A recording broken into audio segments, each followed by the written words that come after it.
Olá, gente. Vamos aqui para nossa aula de número 12, ok? Quem não é inscrito ainda no canal, já se inscreva aí para estar recebendo os seus vídeos. E hoje nossa temática é: as epístolas instruem e formam os cristãos, ok? Vamos já para a introdução. A temática hoje é muito boa, falando das cartas, tanto as gerais como as paulinas, ok? Vamos já para a introdução, para a gente já estar ganhando tempo, ok? É muito interessante. Ele fala assim: as epístolas correspondem a 21 dos 27 livros do Novo Testamento. As 13 que escritas por Paulo são denominadas de paulinas, ok? As 8 epístolas restantes são de outros autores e designadas de gerais. Nesta lição, agrupamos as epístolas por temas e autoria e destacamos alguns de seus aspectos doutrinários, ok?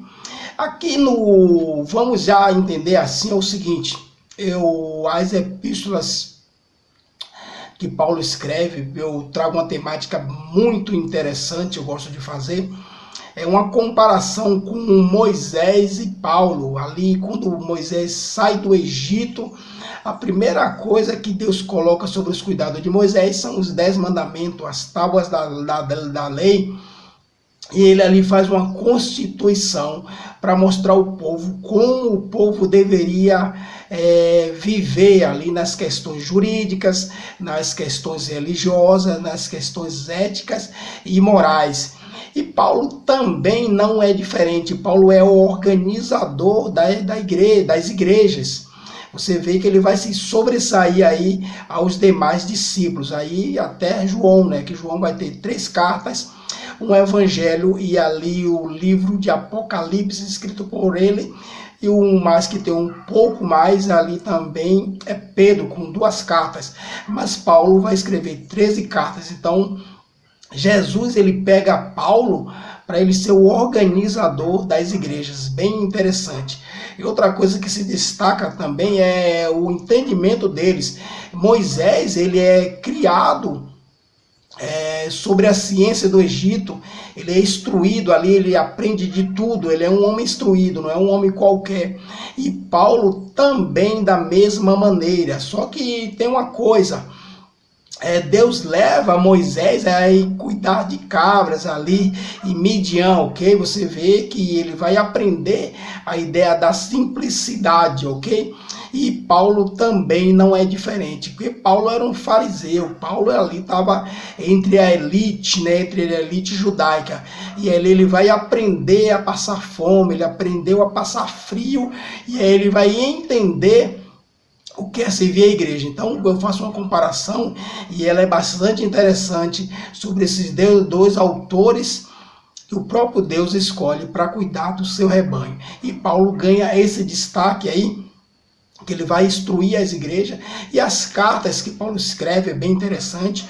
Outra coisa que eu quero trazer antes de iniciar é o seguinte: todas as vezes que nós vamos ler uma carta, nós temos que levar em conta a época, a cultura e a língua que foi escrita. Nós estamos vivendo, nós estamos aqui na idade contemporânea, e nós vamos ver que aí as cartas essas cartas fazem parte da Idade Antiga. E olha o tanto que nós pulamos, Idade Antiga, Idade Média, Idade Moderna e Idade Contemporânea. Então nós temos que tomar bastante cuidado aí em relação quando vamos expor as doutrinas das cartas, para a gente não trazer um jugo pesado para as costas das pessoas.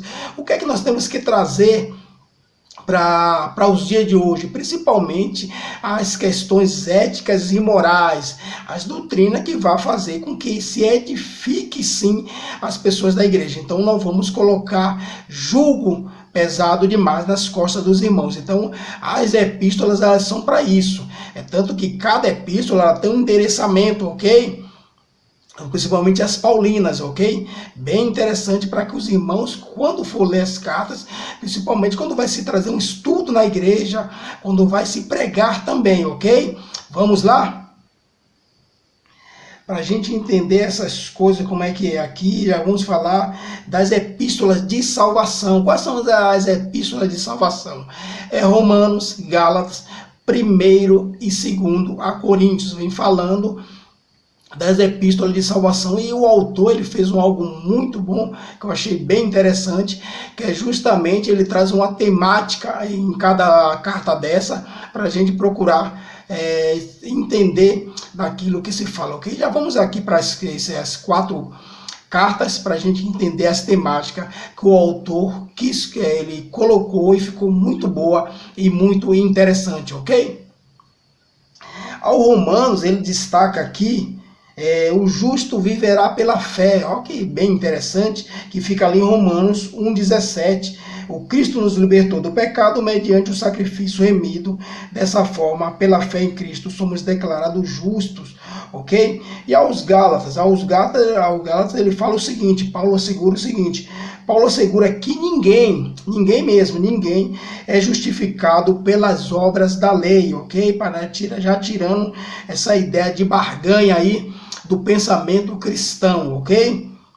E que somente a fé em Cristo nos liberta do jugo do pecado, ok? Essa é a temática da carta de Gálatas, ok? E agora nós vamos para 1 a Coríntios. A temática de 1 a Coríntios ressalta a mensagem do Cristo crucificado, ok?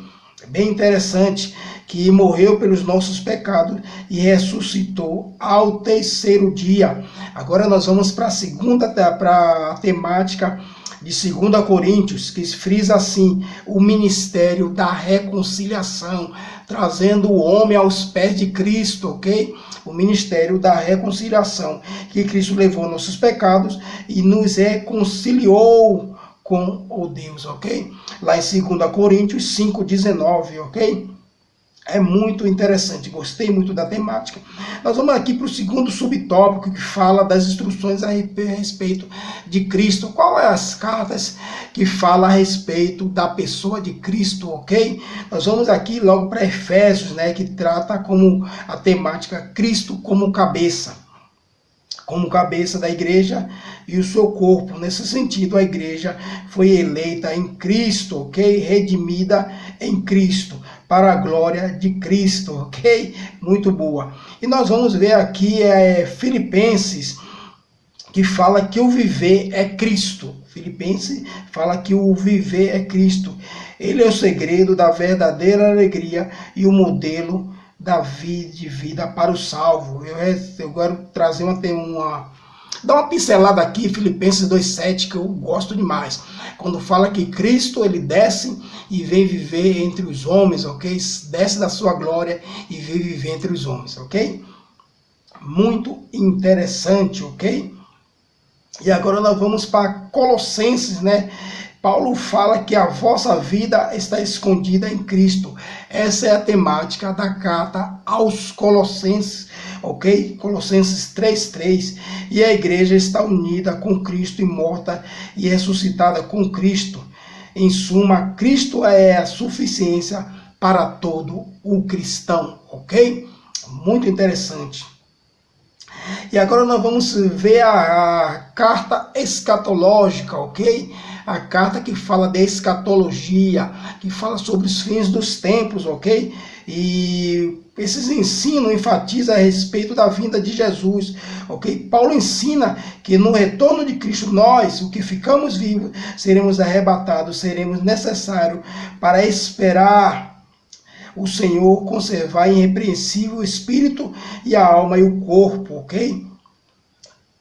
Primeiro a Tessalonicense. Agora nós vamos para 2 a Tessalonicense. O apóstolo esclarece que após o arrebatamento da igreja, que é o dia do Senhor, iniciará com manifestação do anticristo. Enquanto o salvo aguarda a volta de Cristo, deve orar para que o evangelho tenha livre e curso e vigiar para não viver desordenadamente, ok? Então as duas epístolas alertam a respeito da necessidade de se preparar para quem? Para a vinda de Cristo, ok? Esteja-se preparado. E agora nós vamos para as cartas pastorais, ok? Primeiro e 2 Timóteo e Tito, ok? Muito interessante aqui. O que é que Paulo fala para Tito? Fala para Tito, primeiro, Tito não, Timóteo, desculpa, perdão. 1 Timóteo, Paulo orienta o combate à heresia por meio da sã doutrina. Em vista disso, o líder deve ser apto para ensinar, ok? 2 Timóteo, ratifica que o obreiro deve manejar bem a palavra do Senhor, ok? Nós estamos tendo muito problema aí, levantando homens que não têm esse manejo, homens que estão deixando a igreja triste, homens que estão deixando a igreja aí a desejar. Então aqui eu quero frisar aqui que Paulo fala para Timóteo que o obreiro deve manejar bem a palavra de quem? A palavra da verdade, ok? Cuidado com o que você fala para a igreja não é sua, a igreja não é minha, ok? Então procure manejar bem a palavra de quem? Da verdade. E quem é a verdade? A verdade é Cristo, ok? Então vamos lá, vamos para Tito, né? Vamos para Tito. O pastor deve contrapor os falsos ensinos e para tanto é exortado falar o que convém à sã doutrina, ok? E vamos aqui para Filemão. Filemão é interessante, né? O transgressor arrependido deve ser recebido mais do que servo, mas como irmão aqui. É uma ideia de servo e aquele a quem você serve, né? Ok? Então o que é que nós estamos fazendo com aquele que trabalha para a gente? Como é que nós estamos tratando os irmãos? Como é que nós estamos colocando Cristo em nossa vida? Como é que nós estamos fazendo? Aqui é um puxão de orelha, ok? O transgressor arrependido deve ser recebido como mais do que servo. Como o quê? Como um irmão, ok? Lá em Filemão 1,16, ok? Muito interessante, muito boa.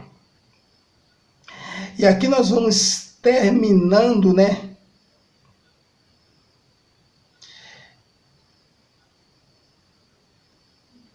Isso mesmo, aqui nós vamos terminando as cartas paulinas, ok? E nós vamos agora para o segundo tópico. O segundo tópico, o Caio traz o quê? Epístolas gerais ou epístolas universais, ok? São dados esses dois nomes.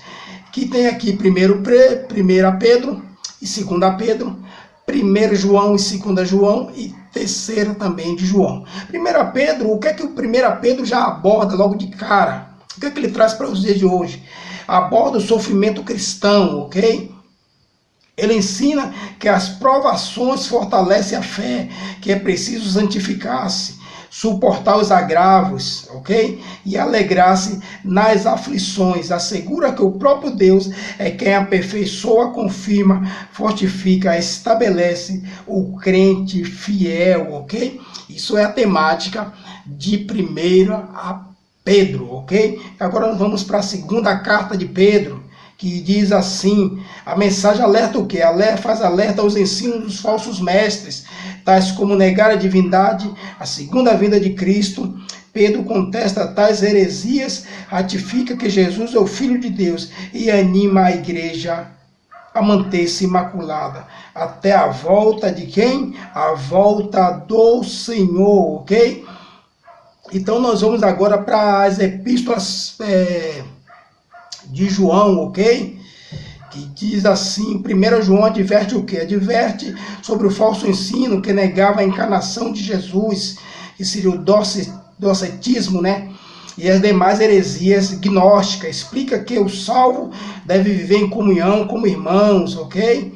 Lembra lá? Aquele que ama, fala que ama a Deus e não ama o seu irmão, é mentiroso. Por quê? Porque nunca viu a Deus. E se você vê o seu irmão, você não ama o seu irmão, então você está mentindo, ok? Vamos lá. 1 João, né? 1 João 4, 20, ok? Aquele que fala que ama a Deus e não ama seu irmão é mentiroso. É até pesada a palavra, né? Mas é verdade aí, é isso aí. E nós vamos lá, as demais heresias, e vencer o mundo por meio da fé. Afastar-se da prática. Explica que o salvo deve vir em comunhão. Comunhão com os irmãos, afastar-se da prática do pecado, amar uns aos outros, vencer o mundo por meio da fé. E segundo João, as heresias do docetismo, né? Gnosticismo são novamente refutadas. A igreja é exortada a perseverar na doutrina de Cristo e usar de sabedoria ao receber pessoas em casa. Cuidado, meus queridos, vigia, ok? O Cristo ele fala lá em Mateus 10,16 para a gente ser prudente como uma serpente e simples como uma pomba. O inimigo é sutil, cuidado com suas amizades, cuidado com quem você leva na sua casa, ok? Vigia, vamos lá, aqui está falando, usar de sabedoria ao receber pessoas em casas, ok? E a carta de número 3, João destaca-se a fidelidade de Gaio e Demétrio e a reprovação do mau testemunho de Diótrefes, ok? Para você ver, né? E ainda em 3 João, por fim, João adverte aos cristãos, não siga o mal, mas siga o bem, ok? E as outras cartas gerais aqui, né, que são Hebreus, né? O que Hebreus fala? Hebreus fala que aos Hebreus a ênfase repousa na supremacia de quem? A supremacia de Cristo, ok? Ele é quem? Ele é o sumo sacerdote que por seu próprio sangue executou a eterna redenção. Desse modo, o crente é estimulado a olhar para Cristo, o autor e consumador da fé. E lá em Tiago fala que o autor esclarece que a fé sem obras é morta, ok? Acentua-se que a fé deve ser mostrada em ações. Por isso, o texto adverte cristãos a ser a praticante da palavra e não somente ouvinte. Em Judas, o salvo é exortado a batalhar pela fé. Isso por causa dos hereges infiltrados nas igrejas. Lá a carta de Judas, que é bem pequena, ok? E assim o crente é instruído a orar e perseverar, e a esperança na vida eterna, ok? Em Tiago, o autor esclarece que a fé sem obras é morta, mas como assim? E fala lá que nós não vamos ser justificados pela fé. É para não trazer a ideia de barganha. Quando nós estamos salvos em Cristo, irmãos, nós vamos fazer as obras, ok? É mais ou menos assim, você é um médico, você não está ali só pelo dinheiro. Você é um médico, você vai cuidar de vidas. Então, na verdade, é que nem um professor também. Você vai lidar com o ser humano. Então, aquilo ali não se trata só do dinheiro. Aquilo não se trata só da ideia da profissão. Mas você vai criar um vínculo ali. O camarada que é médico, ele cria assim um vínculo com a humanidade. E a mesma coisa é o cristão. O cristão, ele é salvo, ele vai fazer as obras. Mas por que as obras? Não para barganhar. E quem é que vai fazer essa obra? Quem é que vai fazer as obras? É eu e você que tem que fazer as obras. Não é o anjo que vai descer para fazer as obras. Mas o que é que fala isso aqui? Fala que para não ser usado como barganha, entendeu? É por isso que é ratificado. Ah, mas eu faço porque é o seguinte, imagine se as obras fossem usadas como critério de salvação. Usado como critério de salvação. Como é que as pessoas que têm dinheiro estava bem, não precisava de Cristo. E aqui fala que a fé sem obras é morta. Então, se você tem fé, dificilmente você não vai querer levar o seu irmão também para ser salvo, ok? Como é que você é um salvo em Cristo e você não quer levar outra pessoa, não quer levar as pessoas a conhecer esse verdadeiramente Cristo? Então, essa faz parte da obra. Então, a fé. Que você tem fé e você não consegue pregar o Cristo ao qual você recebeu para as outras pessoas, entendeu? Então é uma ideia, por isso que Tiago traz essa ênfase aqui, ok? E agora nós vamos para as epístolas, né? Continuam a falar. A doutrina da justificação, são as temáticas aqui bastante interessantes, que o terceiro tópico aqui vai trazer.